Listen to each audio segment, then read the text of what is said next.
tal? Bienvenidos una vez más a Entredichos, que hoy tiene por invitado a un hombre con larga trayectoria política. Fue oficial mayor en la Secretaría de Relaciones Exteriores, subsecretario de Turismo, diputado local y 3 veces diputado federal, como lo es actualmente, y además fue secretario de Economía durante el sexenio pasado. Se trata, desde luego, de Ildefonso Guajardo, a quien le doy la más cordial bienvenida. Qué gusto estar aquí contigo de nuevo, René. Bueno, dices que hace 5 meses, pero en realidad hace más tiempo, que habías tomado la decisión de aspirar a la candidatura presidencial por el lado del frente opositor, y sin embargo hace 3 semanas declinaste de esa aspiración. ¿Por qué? Básicamente, René, de hecho dije yo 5 meses en el momento que grabé un video donde lo anuncio. Lo dije 5 meses porque en febrero lo oficialicé en una reunión en mi tierra, en Monterrey, donde manifesté mi proyecto de aspirar Esto fue mucho antes de que se constituyera el Frente Amplio, pero en el momento que se establecen las reglas por el Frente, en ese momento me medí y vi que no me iba a dar el tiempo para poder posicionarme y aspirar a estar entre los finalistas en esta competencia. Es un realismo hasta cierto punto pragmático. ¿Por qué? Porque había algunos compañeros y compañeras que habían empezado 2 años antes, que llevaban un recorrido nacional más profundo, más amplio, y eso te ayuda en reconocimiento de nombre. Entonces, si había compañeros míos que andaban en niveles de reconocimiento de los 20, yo andaba en niveles de reconocimiento a nivel nacional de los 12, 15, y no me iba a dar tiempo en un mes para poderme emparejar. Entonces, uno tiene que ser muy realista y definir dónde puede sumar más a un proyecto, en este caso, por parte de la oposición. ¿No tienes queja de las reglas de participación? Ninguna, porque, René, de la manera como yo las veo, el requisito de las firmas, que pudiera ser el tema más problemático, pues es un requisito mínimo para demostrar con activismo que tiene la capacidad de juntarlas. En ese sentido, yo creo que ese fue un ejercicio saludable, porque trae a todos los aspirantes a ser los representantes del Frente, movidos en todo el contexto nacional. Déjame justamente traer un pasaje de lo que dijiste hace 3 semanas en relación justamente con el realismo. Si te parece, lo podemos ver ahí. Claro que sí. Con el realismo que me caracteriza, reconozco que estos 5 meses no fueron suficientes para lograr un posicionamiento que me permita, en este momento, aspirar a competir. Hoy, he resuelto declinar por mi aspiración personal, pero me sumo al anhelo de millones de mexicanos que desean un país más justo, de libertades y oportunidades. El realismo no es precisamente algo que se les dé a los políticos. Veo en la competencia por la candidatura opositora a muchos que no van. ¿Tú les recomendarías tener un acto de realismo y bajarse? Cada quien tiene su formación y cada quien define su objetivo, ¿no? Yo te diría que en este caso, preguntémonos cosas elementales. ¿Cuál es el objetivo de fondo que tiene cada uno de los que hoy están recolectando las firmas? Yo creo que hay muchos de ellos que van por un proyecto real. Otros que van por algunos posicionamientos intermedios en un momento determinado, de alguna manera tratar de definir que no traen temas personales de los cuales preocuparse. Otros que lo hacen como un escudo en el proceso para no verse afectados. Ahora, lo estamos viendo hoy. La agresión que viene por parte del Ejecutivo contra el Frente y contra los aspirantes del Frente, pues es evidente. A ver, resumiendo, hay gente que legítimamente aspira a la candidatura presidencial. Hay quienes quieren con eso lavar su propia imagen, decir no tengo motivos por los cuales estar preocupados, y otros que lo toman como una medida preventiva. Te faltó un cuarto. Aquellos que buscan una posición que no es la candidatura presidencial, pero que quieren tener instrumentos de negociación, ¿te parece? Pues sí, siempre y cuando tengan un capital político importante que aportar, sin duda. Pero además hay que recordar que parte del proyecto está basado fundamentalmente en un gobierno de coalición, en un plan de gobierno que realmente sume las aspiraciones de la sociedad civil y las visiones y los compromisos de los partidos políticos. Entonces, en ese sentido estamos hablando no solo para elegir en un momento determinado el responsable del frente, sino también que tenemos que elegir al equipo que en un momento determinado tendrá que acompañar al Frente Amplio por México en el siguiente reto que sería la campaña presidencial. Entonces no estamos hablando de un solo hombre o una sola mujer, estamos hablando de un equipo. Es decir, ¿tú te anotas en el gabinete que viene, suponiendo que ganaran? Eso no lo define uno, lo define el Frente y quien nos vaya a representar como parte de una estrategia colectiva. Un gobierno de coalición se caracteriza por tener representación de todos los coaligados. En este caso, no solo están coaligados los partidos políticos, está sumándose de manera muy significativa la sociedad civil. Entonces, lo que tú tienes que reflejar es ese compromiso sumado de visiones, de pertenencias y de aspiraciones que tienen que ver también con la aspiración de los mexicanos. Entonces, eso no lo defino yo. Ya, pero no les dirías a quienes están figurando sin ser probables candidatos que mucho ayuda el que no estorba. Yo creo que es saludable, René, llegar a la etapa final de este proyecto, que no está muy distante. Estamos hablando de que en 10 días prácticamente se define quiénes cumplieron con el requisito de las firmas. A partir de ahí vas a un foro nacional y luego una medición que te va a dejar 3 finalistas. Yo a estas alturas del partido, yo te diría que automáticamente el proceso está diseñado para llegar a los 3 más competitivos, las y los 3 más competitivos, para la recta final, que es poder definir quién será el responsable del frente. ¿Te sumas a algunos de los que están en la palestra? Mi posición como representante internacional del frente es no tomar ninguna bando o predilección en un momento determinado. Creo que hay grandes perfiles, grandes cualidades que cualquiera puede, sin duda, lograr ser quien encabece este proceso. Pero dada la condición de que estamos trabajando, porque creo que una de las cosas más importantes, porque en el mundo no se conoce el esfuerzo, o sea, el Frente está luchando por definir un proyecto para los siguientes 6 años de México. Vamos a hablar del proyecto ahorita, más adelante. Pero tú te quedas, tú vas a colaborar con el que quede o con la que quede. Así es. No importa quién sea. Así es. Así es. Sí, o sea, ¿por qué? Pues porque tenemos, digamos, ya estamos viendo quiénes están punteando este proceso. Parecería que vamos a ir a una etapa final. Muchas de las encuestas que se están distribuyendo indican, al menos por la parte de medición estadística, quienes están realmente, hay 2 grupos, ¿no? Quienes tienen ya mostrado un nivel de competitividad más alto y quienes todavía no pasan del 2%, del 3% al menos en las preferencias. Y al final, pues llegaremos con 3 candidatos y candidatas muy competitivos. Ya. Si te parece, vamos a un corte y pasamos a hablar de lo que tú me mencionas. Claro que sí, René.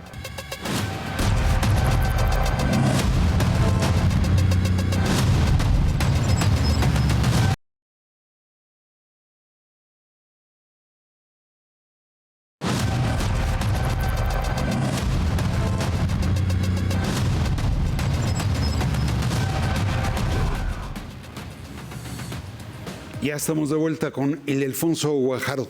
Ya lo mencionabas en el primer bloque del programa, declinaste, te invitaron a incorporarte como encargado de Relaciones Internacionales del Frente Amplio por México.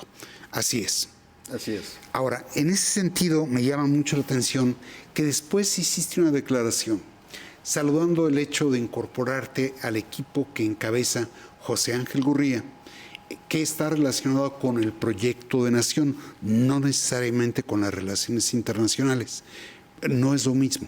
No. Básicamente, a lo que probablemente me refiero, es que José Ángel está encargado de construir el programa del gobierno de coalición, el plan de gobierno, como los ejercicios que nos llevarán a tener un documento donde no solo tengas la plataforma del frente rumbo al 24, sino además puedas hacer un ejercicio inclusivo donde todos los mexicanos se puedan leer en esa visión de nación, donde enfrentes las verdaderas problemáticas de fondo que está sufriendo la sociedad mexicana. Y en eso obviamente hay temas donde podemos ayudarle a José Ángel a integrar grupos de expertos, pero digamos mi responsabilidad es muy práctica. Hoy en el mundo muy pocos conocen cuál es la forma de organización de la oposición en México a través de un frente que por primera vez está visualizando la posibilidad de armar un gobierno de coalición en este país.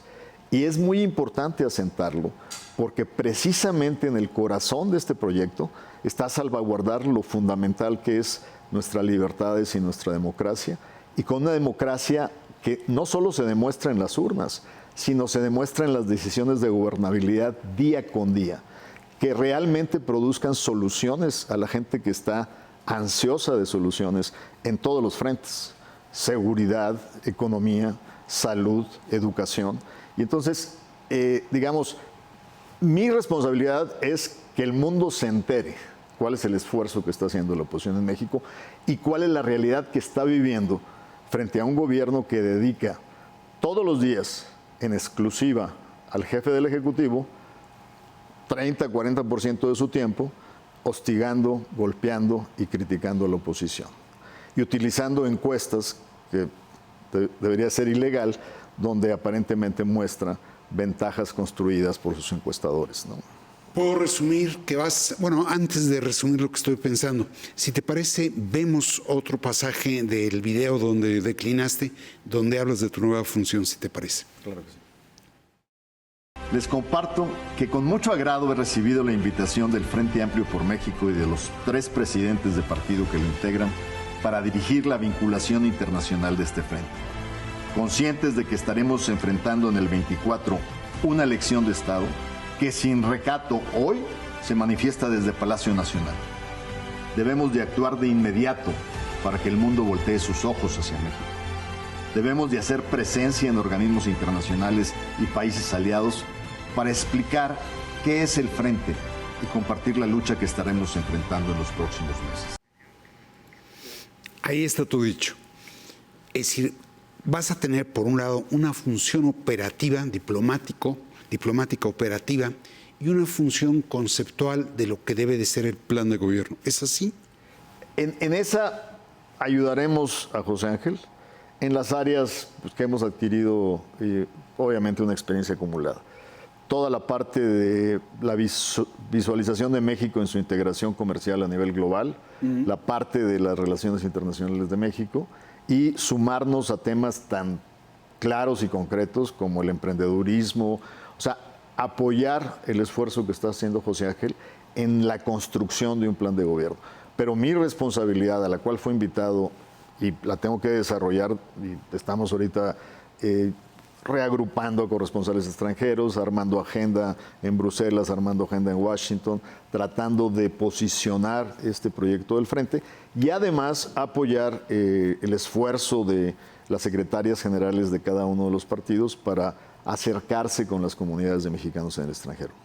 A ver, hay un señalamiento en tu participación en el video que produciste, donde dices que vamos a vivir una elección de Estado. ¿Esa ahí es tu convicción?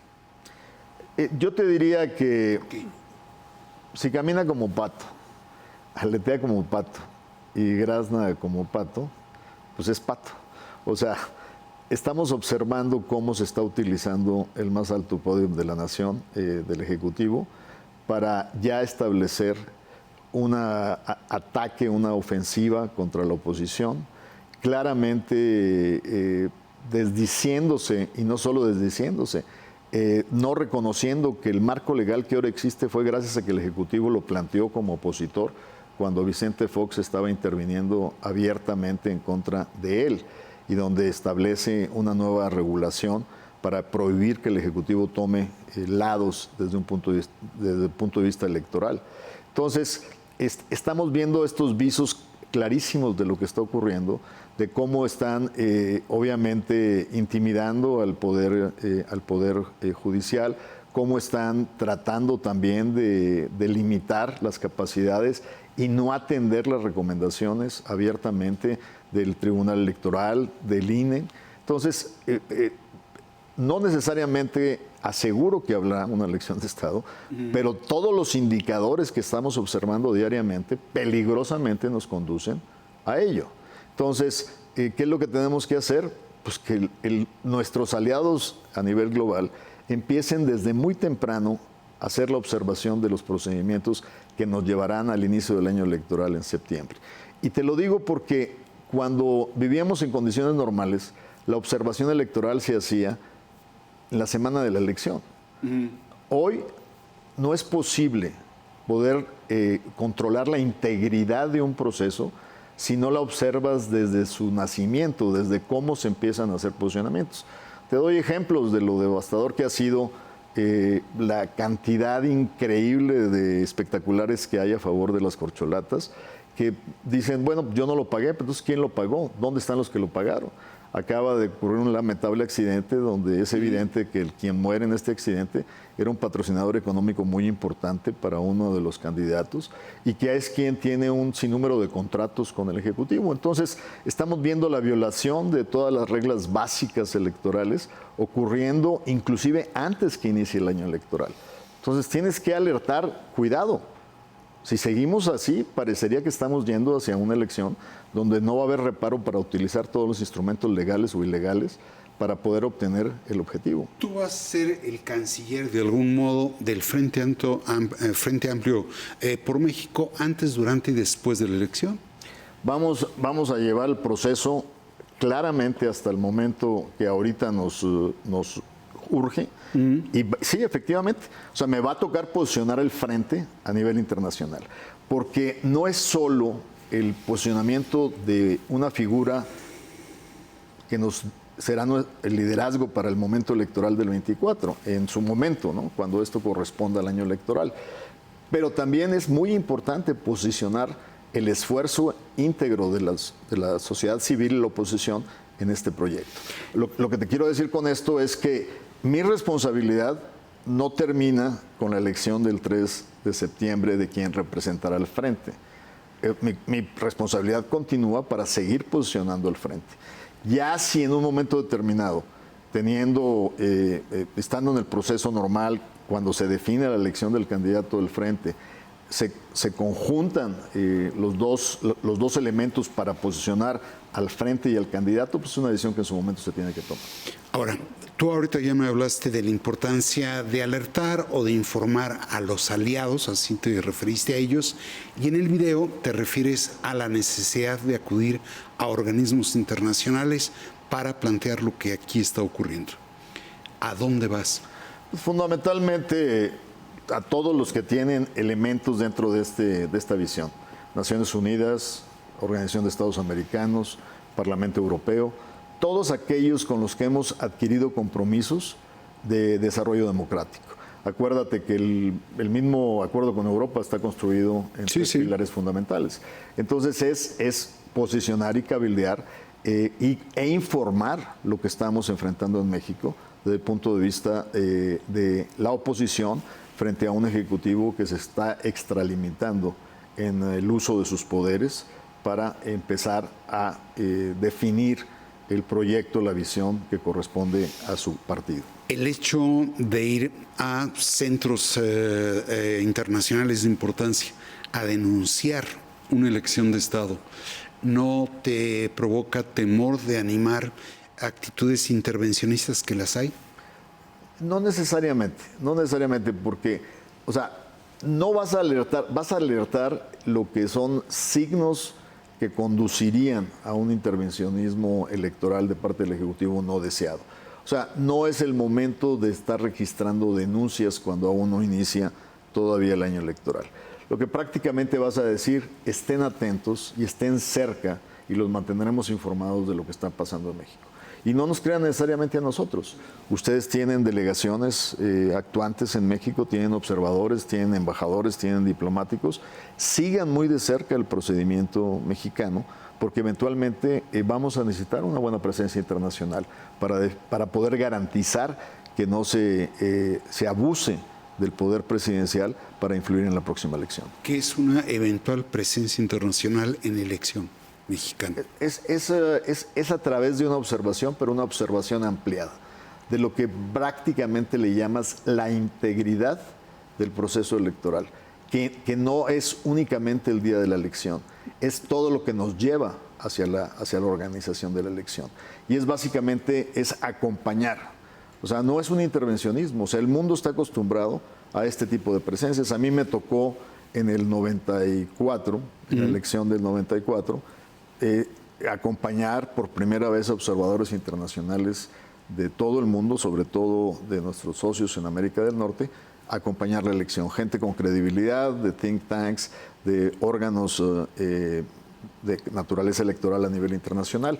O sea, básicamente lo que haces es gente con credibilidad y con responsabilidades en la conducción y la operabilidad democrática a nivel internacional, que estén cercanos a este proceso. ¿Cuándo arrancas? Ya arrancamos. De hecho, la semana pasada estuvimos prácticamente invitando a los corresponsales extranjeros, que nadie los tiene bajo ninguna circunstancia directa y específicamente atendidos. Se dejaron de invitar por parte del... Yo recuerdo como secretario yo tenía un desayuno mensual con los corresponsales extranjeros para discutir, informar. Los convocas a tus conferencias de prensa, pero también les das un espacio particular por la cobertura internacional. Y además traemos ya la definición de una agenda dividido por zonas. Vamos a empezar en la zona este, Washington, Nueva York. Fundamentalmente pensamos visitar la capital, Ottawa, en Canadá, Toronto, donde tú sabes pues, que ahí hoy quien es la viceprimer ministra fue mi contraparte negociadora y es colega parlamentaria, como es un régimen parlamentario.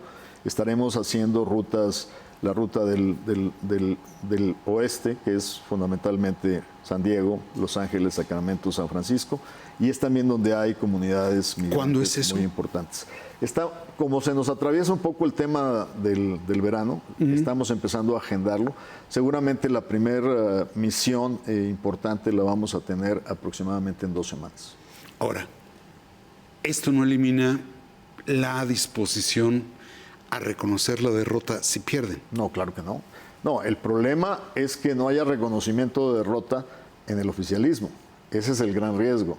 No, sin duda. O sea, la formación democrática te obliga a reconocer la derrota cuando es en buena lid. Pero lamentablemente el historial de enfrente es que nunca ha habido reconocimientos de derrotas. Y ahora que se tienen los instrumentos del poder, sin duda lo más trágico para México sería que desde el oficialismo no se reconozca una derrota. Pero desde la oposición, si la hay y es limpia, la asumen. Sin duda. O sea, vivimos en una democracia. Y lo más importante, o sea, justamente, es jugar limpio y poder llegar a que los mexicanos realmente decidan cuál es el futuro que quieren para este país. ¿Cómo dirías en tus palabras eso, la aceptación de una eventual derrota? La aceptación de una eventual derrota, simple y sencillamente lo que queremos es, digamos, reconocer y fortalecer los procesos democráticos y que a través de los mismos reconozcamos cuál es la decisión de los mexicanos y que de alguna manera organicemos un proceso que nos convenza de que las cosas estuvieron hechas honestamente y de una manera respetuosa de las leyes. Ya, vamos al otro capítulo que querías también tocar, que es el relativo al plan de gobierno de lo que eventualmente sería el gobierno de coalición de la oposición. Me llama mucho la atención. ¿Van a hacer un plan cuando ya había uno? Yo creo que, o sea, cuando te refieres a que ya había uno, ¿a qué te refieres? Me refiero al que había elaborado justamente los organismos de la sociedad civil, el plan que le pusieron por título Que nadie se quede atrás.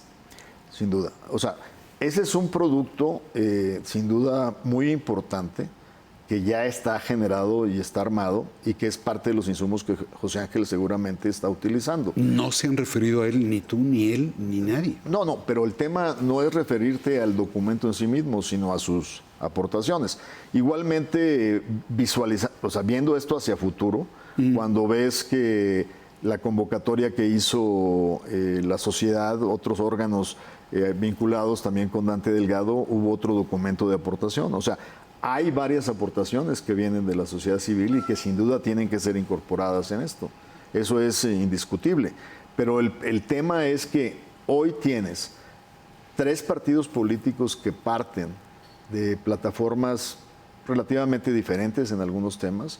Tienes a la sociedad civil incorporada que ya hizo un ejercicio muy importante y muy profundo en ese sentido. Y tienes que formular algo clarísimo que cualquier mexicano pueda abrirlo y encontrarse en él. Lo que tienes que... Hay elementos tan importantes que seguramente forman parte de los documentos ya elaborados, como el tema de sociedad civil, en términos de democracia, en términos de equilibrio de poderes, en términos de acotar el presidencialismo, pero también tienes que llevar esto a soluciones prácticas.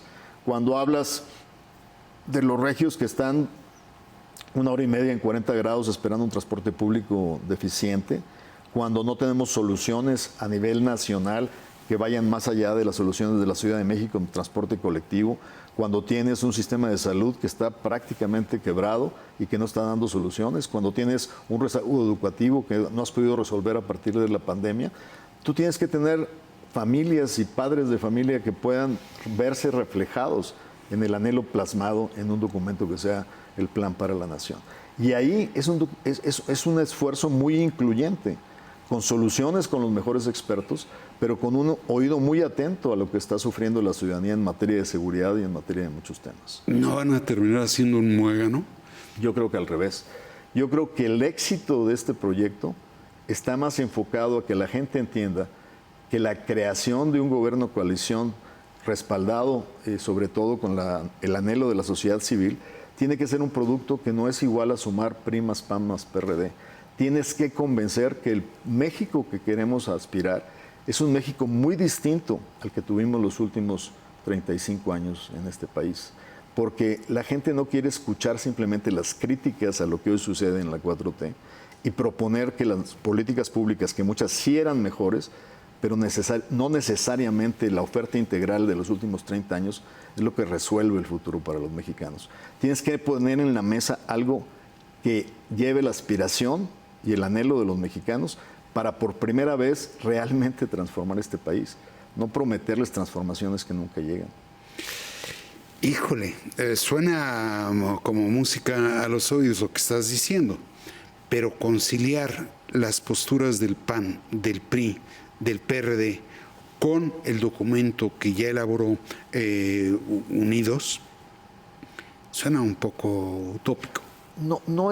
Yo no lo creo que sea utópico, René, por lo siguiente. Tú puedes ver las políticas públicas de Estado que la verdad han sido transformadoras y que han prevalecido prácticamente independientemente de los cambios de gobierno. La independencia del Banco de México, la política comercial internacional en términos de la integración de México con el mundo, la creación de los órganos autónomos hasta este momento donde empiezan a debilitarse muchos. Y lo que te quiero decir es que hay puntos que confluyen. Hay momentos en la historia de un país que son tan arriesgados y tan críticos que exigen que nos olvidemos de nuestras diferencias y nos sumemos y converjamos en las soluciones. Puede haber diferencias de fondo en temas que nos dividen, pero que no son ahorita la prioridad nacional. Cuando dices la definición... Eso ya lo habían hecho. Sí, pero por ejemplo, el tema del aborto. El Pacto por México. Sí. El Pacto por México fue un pacto donde estaba el PRI, donde estaba el PAN, donde estaba el PRD. Pero no estaba la sociedad civil. Si hubiera estado la sociedad civil, y ese es uno de mis planteamientos críticos al gobierno al que pertenecí, ¿por qué fue tan fácil para Andrés llegar y hacer un borrón de la reforma educativa? Porque no tenían apoyo. Pues porque la política pública tiene que fundamentarse en consensos democráticos. Y cuando no está fundamentada en consensos democráticos, llega el siguiente y le hace así y nadie defiende esa política pública. ¿Qué fue más fácil?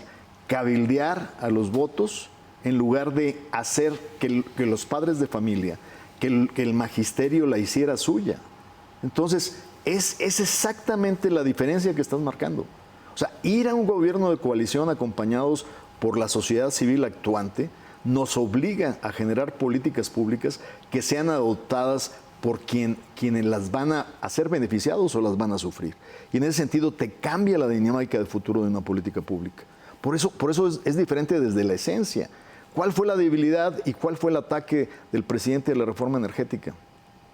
La forma como se condujeron los procesos de votación en las cámaras.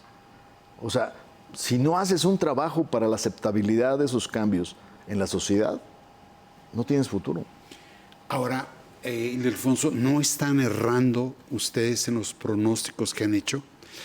Es decir, el presidente declaró apenas el fin de semana o el viernes que se sentía como pavo real porque la encuesta dada a conocer por el INEGI, la de hogares, revela una disminución de la desigualdad. La inflación está controlada, las finanzas públicas no son malas y ustedes veían venir ya una recesión, veían venir el fracaso de la política económica de este gobierno. A ver, te dividiría las dos, ¿no? La parte de la encuesta ingreso-gasto del INEGI.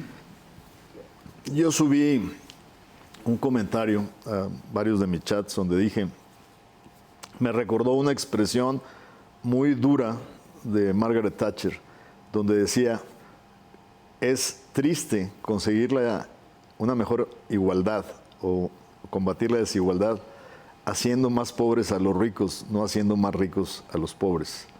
O sea, cuando lo único que mides es el coeficiente de inequidad y no estás midiendo la prosperidad de todos los grupos de una sociedad, pues es una política pública lamentable.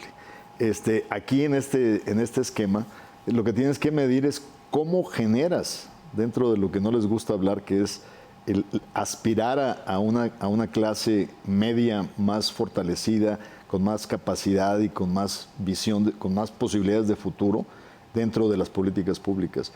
O sea, la manera como esta encuesta nos refleja los resultados, pues sí, hay una reducción de la inequidad, pero no hay un aumento visible de los niveles de ingresos. ¿Me estás diciendo que en realidad disminuyó el ingreso de hogares medios? No es que haya aumentado el ingreso de hogares pobres. Lo que pasa es que lo que se observa, de hecho lo tienen reflejado en el aumento del nivel de mexicanos que cayeron en el nivel de pobreza. O sea, hay una menor nivel de ingresos para todos, lo cual te refleja en que se reducen los niveles de desigualdad. Pero lo que yo quiero es que todos sean más prósperos. Sí, también quiero combatir la desigualdad, pero mejorando a las clases medias y a las clases bajas y reduciendo la inequidad a través de prosperidad. Pero cuando yo la mido simplemente, todos son más pobres, o los de clase media alta y alta son más pobres, pero dejé igual a las clases bajas, pues automáticamente ahí no hay un desarrollo hacia el futuro. Sí, les garanticé ingresos a través de las transferencias, pero eso, como tú y yo lo sabemos, pues obviamente no son mecanismos de solución de largo plazo. Son muy importantes y hay que defenderlos y hay que apoyarlos. Hay que focalizarlos y hay que hacerlos más altamente productivos para darle instrumentos hacia el futuro. Pero no son mecanismos que nos estén resolviendo. ¿Por qué? Porque por otra parte no tienen cobertura en enfermedades crónicas, por otra parte hay 40 millones de recetas que no se han surtido en el Instituto Mexicano de Seguridad Social, por otra parte no tienes refugios contra la violencia de mujeres, por otra parte quitaste toda la parte de escuelas de tiempo completo. Entonces, hay una parte de ingreso en especie que pierde esta comunidad y que gana a través, o que medio compensa a través de transferencias, pero no los vuelve en mejor posicionamiento. ¿Tú vaticinas que lo que hoy están presumiendo no tiene bases sólidas? Lo que yo vaticino es que confiarse en que porque han establecido programas rentistas electoralmente, eso ya lo vivimos en México, René. Eso fue lo que el partido hegemónico que existió antes del 2000 utilizaba la mayor parte del tiempo. Y llegó un momento en que, o sea, esta sociedad mexicana no se va a esperar 70 años para hacerles una check de realidad, una prueba de realidad sobre lo que realmente está pasando. Si por un lado recibes en una bolsa bimestralmente 4,000 y pico de pesos y por otra parte no puedes atender urgencias médicas, no puedes atender tus recetas en el IMSS, pues no tienes capacidad para poder asegurarte de una educación de calidad, pues lo que entra por una bolsa no te completa para lo que debe de salir por la otra bolsa. Entonces, la gente y te lo está diciendo, por ejemplo, la elección del Estado de México. Yo creo que ese fue un indicador que le preocupó mucho al presidente. El abstencionismo en las urnas fue parejo, de todos los niveles socioeconómicos. ¿Y por qué fue parejo? Porque los de nivel socioeconómico básico o bajo establecieron, no tenían la motivación de salir a votar, aunque aprecien en las encuestas al presidente, porque no les están dando resultados en seguridad, no les están dando resultados en salud, no les están dando resultados en educación. Y entonces no hubo la motivación para salir a votar por la candidata oficialista. Y por la otra parte, la candidata en este caso de la oposición, aunque el gobierno del Estado era del PRI, ¿qué le pasó? Que por más esfuerzo que ella hizo un gran esfuerzo, no logró convencer que lo que estaba en oferta era algo distinto de lo que había gobernado el Estado de México en años recientes. Para concluir la entrevista, ya me dijiste que el punto no es regresar a lo que había en el 18, o en los últimos 30 años. O en los últimos 30 años, y que tampoco se trata de descuidar el aspecto social que de algún modo no fue considerado, al menos por el gobierno anterior a este. Si no es el neoliberalismo y no es el populismo, en una palabra, ¿cómo definirías la propuesta que quieren hacer? Yo creo que una verdadera democracia social, donde tu objetivo fundamental sea optimizar, y habría que traducirlo para un proyecto electoral, el bien público. Cuando optimizas el bien público, no solo estamos hablando de hacer parques y de hacer transporte público, también estamos hablando de apostarle a la gente, de liberar las capacidades de emprendedurismo, de poder proyectar la posibilidad mexicanos que puedan competir en un mundo globalizado, en nuevas tecnologías de la información. O sea, realmente utilizar la capacidad del sector público para potencializar el futuro de una generación y de un país. Muy bien, pues yo te agradezco mucho la disposición. Muchas gracias, René, por la invitación y encantado de seguir viniendo a tu programa cada vez que nos invites. Muchas gracias. Como desde luego le agradezco también a los seguidores del Financiero Televisión el hecho de acompañarnos aquí en Entredichos. Muchas gracias.